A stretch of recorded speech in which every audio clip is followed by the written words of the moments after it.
Hi everybody, it's Lynn Dion here with Pink Whisper Designs. I'm going to be making a card today using some Elizabeth Craft dies.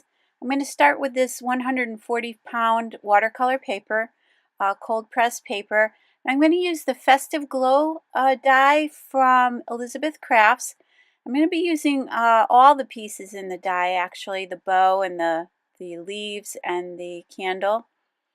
And then I'm going to use another Elizabeth Craft die, the Tags and More number 7 Vine. And I'm just going to be using this topper, the scallop topper piece of this set. And then I'm also going to use from Elizabeth Crafts the Christmas Pudding die set. And I'm going to be using the pedestal and the holly leaves and berries. I'm going to use the soft finish cardstock, the 100-pound from Elizabeth Crafts. So cut your watercolor paper 5.5 by 4.25. Line up that scallop tag right up at the very top and run it through your die cut machine.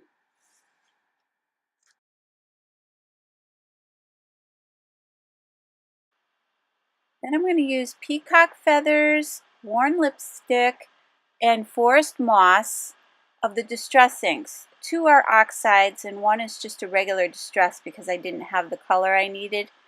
So I'm going to apply the peacock feathers to the tag, to the entire tag. Just trying to give it the first coat. You'll see later that I do about 3 different applications. So I'm going to do the first coat, and then I'm going to use my Distress sprayer from Holtz, and I'm going to spray that with a little bit of water. And of course, you probably already know that the distress inks, the more water you apply, the more you get of this like chalky finish and more layers of depth, I find, as you apply different layers of water to it. So I thought what I'd do here is apply the first layer, and then I'm going to heat set that. And you want to dry it pretty good. And then I'm going to apply a second layer of the inks over the top of that. What this is going to do is give me different layers of those splashes.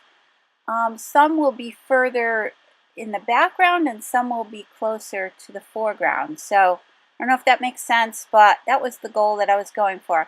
I'm trying to keep the ink in the middle fairly light, just so that where my candle is going to be, just a little bit of a glow. And so this is my second layer, and I'm going to do the same thing. I'm going to give it a little spritz, and then I'm going to blot it off. And then I'm going to go ahead and take the heat gun and dry that again. And now you can kind of see that that first layer of splashes is a little bit further in the background, not quite, a little bit more muted. And now I'm applying the third layer. I'm going to use an extra fine mister this time. This one is from Judykins. And just so the splotches aren't quite as large, I'm going to go with something a little bit finer so that I have different sizes of these splotches. And then I just decided to add a little bit more ink in that one area that I didn't like, that it had taken off maybe just a little too much color. And I'm going to heat set it again.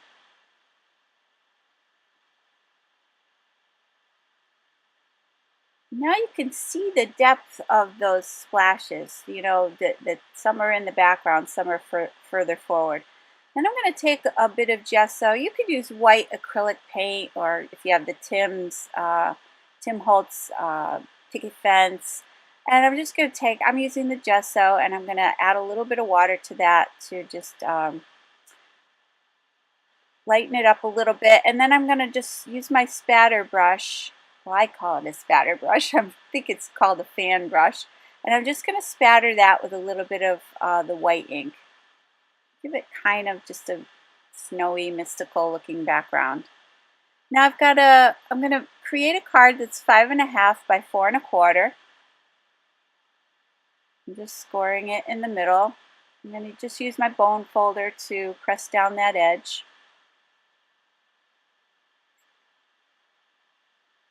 And that's just going to get layered right onto my card. I'm using the my ATG 700 gun. I just love this gun. It's my favorite, but there are lots of other double stick tapes on the market, but I love this one. And I'm just going to line that up at the very bottom of the card and set that in place. Don't worry about the hole where the tag is. We're going to cover that later. So I'm going to use the Worn Lipstick Distress Oxide ink. And what I want is the solid part of the candle and the bow to be this color.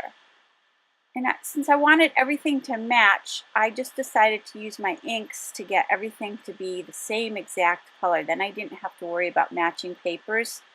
And I'm doing both sides for the bow because when you roll the bow into, curl it and put it in place, you can see the inside of it. So I did both sides for the bow portion only. The candle, you'll only see the top side.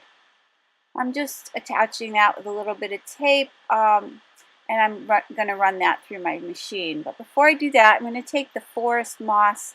This is just a regular distress ink, and I'm going to do the same thing. I'm applying the color to my watercolor paper again, and I like that it's kind of splotchy, dark and light areas. That's going to give my leaves a lot of texture. And again, for the leaves, I know they might be seen from both sides, so I'm just doing both sides of the piece of paper.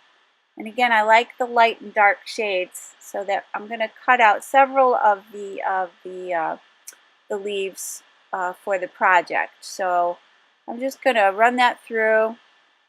Now I'm using Fossilized Amber Distressed Oxide, and that's going to be for the candle. And then I didn't think that was quite dark enough, so I'm using the Spiced Marmalade to give it a little bit more of an orangey glow. I'm just going to kind of try to combine those two, and the Oxide inks combine so beautifully that it's really easy to do. So I'm going to run those pieces of the flame through the die cut machine as well. So I'm running that all through now, using my Spellbinders Platinum machine, which I absolutely love. And now I've got the solid portion of the candle, I've got the pieces to my bow, and I've got the flames on the candle. And I've got one of the leaves, and I'm going to need to run that through several times to get more of those. Now I'm using the soft finish cardstock to do the pedestal and the accessories to the pedestal and the detail work on the candle.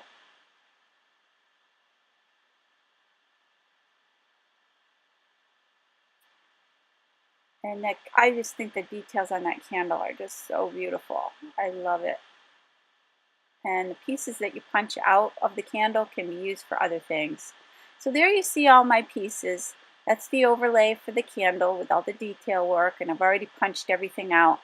Now I'm going to take my Wink of Stella, the clear, and I'm going to just kind of highlight that overlay on the candle just to give it a little bit of shimmer and shine. I'm going over the whole thing, giving it a nice coat of that.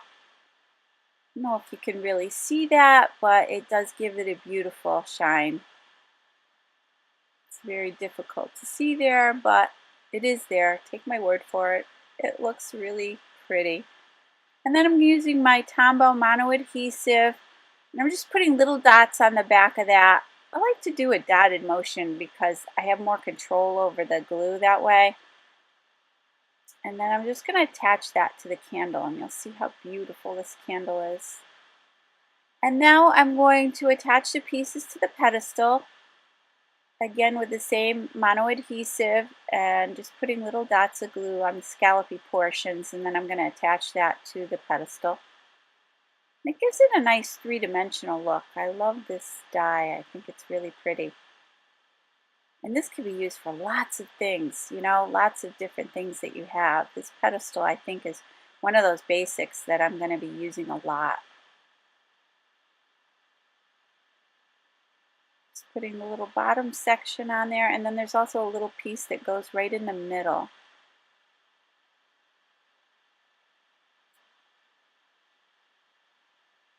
And you can kind of see the dimension there when I hold it up to the camera. Now I've got the bow portion,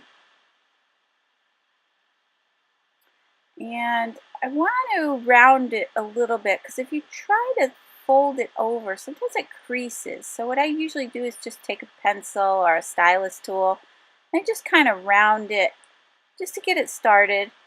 Then I'm going to take my tweezers and just fold that over. I do have these tweezers that clamp down.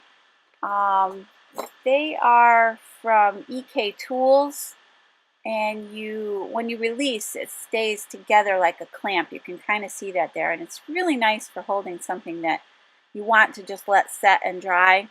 And one thing I should say is I should have heat set this paper after I put all that ink on it because it got very wet. It'd be much easier to glue together. Now I'm taking the strands of the bow, and I thought they were a little too long for the project I was doing, so I cut off just the ends that I needed, maybe about 1.5 inches, 1.25 inches, and I kept that portion. And going back to, if I had dried the pink paper a little bit better, I think everything would have glued together a lot quicker. So keep that in mind when you're doing it. Now I'm just attaching the little strands on the back of the bow, again using the mono adhesive, and I'm just going to let those set and dry. Now I have some of my leaves, and I want to sculpt them a little bit, so I'm going to use the Sizzix styling tools. One end has a little ball on it, the other end has just like a little, I don't know, it's like a little scallop on it. And I'm just going to use that to press down into these leaves. And you notice as I'm pressing in, it creates a little line, and it also gives it a little bit of dimension. Causes those leaves to curl up just a little bit. And remember, we did both sides, and on the ivy, I'm just going down the center with that little scallopy piercing tool, and it's just giving it a little bit more dimension. And because we did both sides, as they curl up, it's going to look nice from all different angles. And I'm doing the same thing with the candle, just to give that flame a little bit of dimension. So now we've got our background, and I'm going to set the pedestal. Just kind of want to see where things are going to lie. And I did want to cover that hole in the tag, so I did position it so the candle flame would be, you know, covering that. So I'm putting the two pieces of the flame together, and then I'm going to put a little bit of photo mounting tape on that and pop it up just a little bit. So see, we've taken care of that hole that was bothering me, driving me crazy. So now I've got the pedestal, and again, I want to just make sure it all lines up. I'm going to put that down with my adhesive. And now I want to put the greenery on. So I'm just putting glue right around that back scallop portion of the pedestal, and I'm going to line up the vein of the vine or the greenery right along that, and that will leave the leaves kind of free and moving. So later I can give them a little more dimension by pulling them up and pinching them a little bit to give them some more dimension. So I'm putting the second one down. I'm just going to put an acrylic block down to keep that in place for me. And I did want to pop up the candle. So I'm using the photo mounting tape, but only at the top because I don't want to crush down the greenery that I already have there. So I just put the photo mounting tape on the top half of the candle. And now I'm going to go ahead and put some glue right along the bottom curve of the candle. And again, I'm going to place the vein of the greenery right along there and position that in place. And again, let that dry. Now I've got my holly leaves, and I'm going to attach those to the berries.